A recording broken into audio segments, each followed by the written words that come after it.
Quick question before we get into it. How many of you have ever mistaken survival for resilience? Because I want to make the case today that they are not the same thing, not even a little bit. And when you confuse them, which by the way, most of us in leadership absolutely do, you end up congratulating yourself for enduring things your nervous system has actually been begging you to put down. This is the episode. Let's go.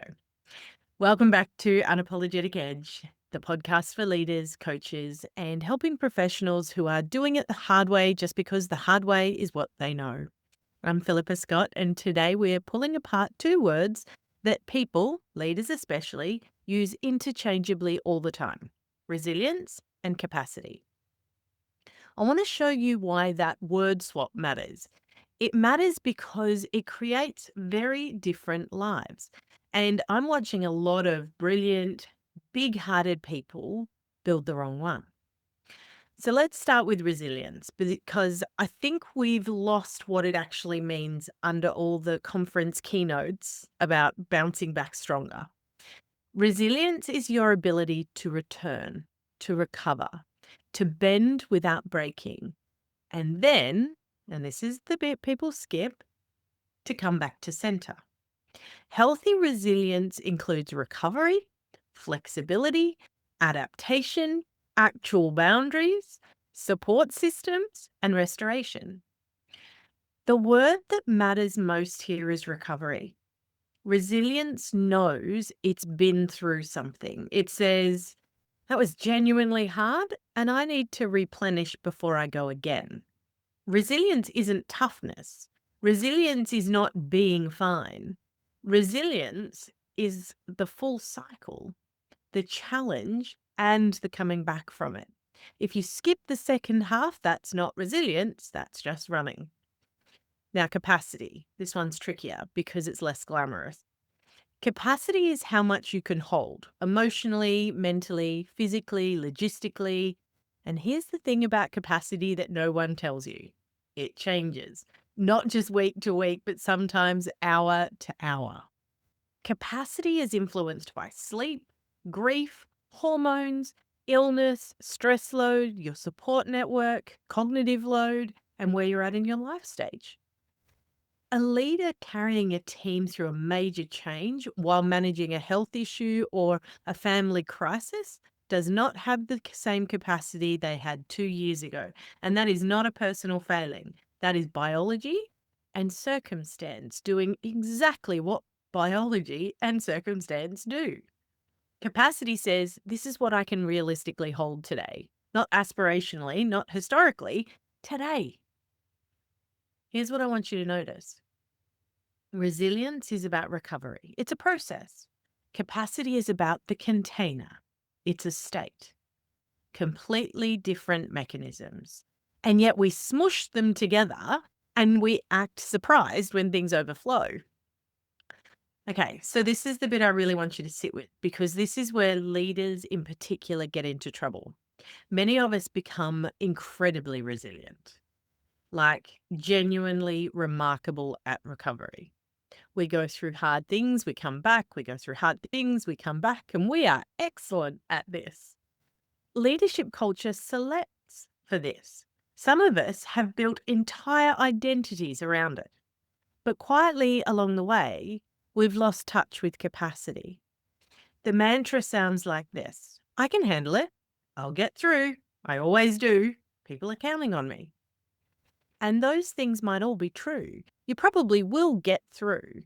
The question I want to ask you is, what will you get through to? Because what I see, and this is what breaks my heart a little, is leaders who are recovering beautifully from lives that they never actually had the capacity to sustain, that become elite level endurers. And somewhere along the line, they've rebranded it as resilience because resilience sounds admirable and endurance sounds like a survival strategy, which it is.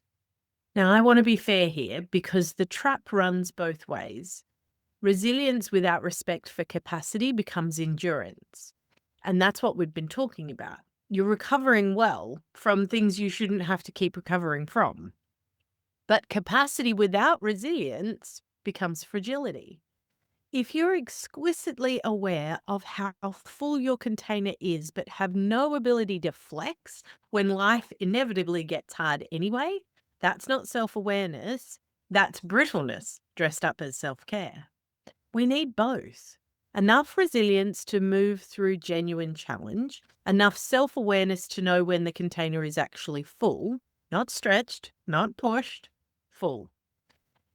There's a real difference between bending and breaking. There's also a real difference between bending and never, ever getting to straighten up again. One of those is strength, and one of those is slow damage. All right, I'm going to give you 3 questions. Pause the episode, maybe write something down, or just let them sit in the background of your day. First, what are you currently calling resilience that might actually be overextension? Where are you applauding yourself for getting through something that maybe you shouldn't have to get through at all? Second, where have you increased your ability to cope instead of changing the conditions? Because coping is useful, but coping is not a substitute for actually changing the thing. And sometimes the most important question a leader can ask is, why are we building tolerance for this instead of addressing this? Third, and this is the one that tends to get loud at 3 a.m. If you genuinely honored your real capacity this month, not your aspirational capacity, not the capacity you had before that thing happened, your actual capacity right now, what would need to change? That third one tends to land quietly, and then it doesn't. Here's what I want to land today. Most of us have been taught, explicitly or implicitly, that the goal is to become someone who can carry more capacity, more resilience, more bandwidth, more strength. Leadership culture in particular celebrates people who carry extraordinary loads, as if the carrying is the point. But I think for a lot of leaders and the coaches and helpers who work alongside them, the more radical, more useful, more genuinely unapologetic move is to become someone who knows when enough is enough. Someone who can read the difference between the moment that genuinely calls for digging in and the moment that asks for something to be put down. That's not weakness. That's not giving up. That's wisdom. That is wisdom. And it's embarrassingly rare. Maybe the goal isn't becoming someone who can carry more. Maybe the goal is becoming someone who knows when enough is enough. Thanks for being here. If this one landed, share it with a leader in your world who's carrying more than they should be. They probably won't send it to themselves. I'll see you next time. Until then, stay unapologetically edgy.